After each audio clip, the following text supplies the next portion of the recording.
ಅರಕಲಗೂಡಿನ ತಾಲೂಕು ಕಚೇರಿ ಆವರಣದಲ್ಲಿ ಭಾನುವಾರ ನಡೆದ ರಾಷ್ಟ್ರೀಯ ಪಲ್ಸ್ ಪೋಲಿಯೋ ಕಾರ್ಯಕ್ರಮಕ್ಕೆ ಮಕ್ಕಳಿಗೆ ಲಸಿಕೆ ಹಾಕುವ ಮೂಲಕ ಶಾಸಕ ಎ ಮಂಜು ಚಾಲನೆ ನೀಡಿದರು. ಈ ವೇಳೆ ಮಾತನಾಡಿದ ಶಾಸಕರು, ತಾಲೂಕಿನಲ್ಲಿ ಒಟ್ಟು 10,121 ಮಕ್ಕಳು ಇದ್ದು 102 ಪಲ್ಸ್ ಪೋಲಿಯೋ ಲಸಿಕಾ ಕೇಂದ್ರಗಳ ಮೂಲಕ ಲಸಿಕೆ ವಿತರಿಸಲಾಗುತ್ತಿದೆ.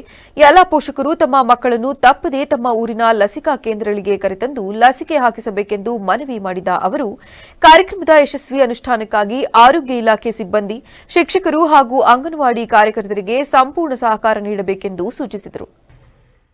ಅದಕ್ಕೆ 100% ಹಾಕಬೇಕು ಅಂತಕ್ಕಂಥದ್ದು ಇಲಾಖೆಯ ಒಂದು ಗುರಿಯಾಗಿರೋದ್ರಿಂದ ಇದು ಪ್ರಾರಂಭ ಮಾಡ್ತಾ ಇದ್ದೀವಿ. ಇದು ಎಲ್ಲ ಕಡೆನೂ ನಡೀತಾ ಇದೆ.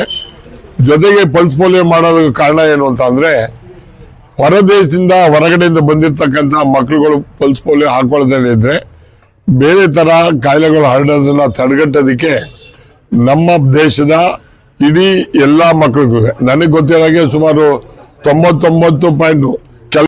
ಈ ಸಂದರ್ಭದಲ್ಲಿ ತಹಶೀಲ್ದಾರ್ ಸೌಮ್ಯ, ತಾಲೂಕು ಆರೋಗ್ಯಾಧಿಕಾರಿ ಡಾ ಪುಷ್ಪಲತಾ, ನೌಕರರ ಸಂಘದ ಅಧ್ಯಕ್ಷ ಪುಟ್ಟರಾಜು, ಮಹಿಳಾ ಮತ್ತು ಮಕ್ಕಳ ಕಲ್ಯಾಣಾಧಿಕಾರಿ ವೆಂಕಟೇಶ್ ಸೇರಿದಂತೆ ಇತರರು ಉಪಸ್ಥಿತರಿದ್ದರು.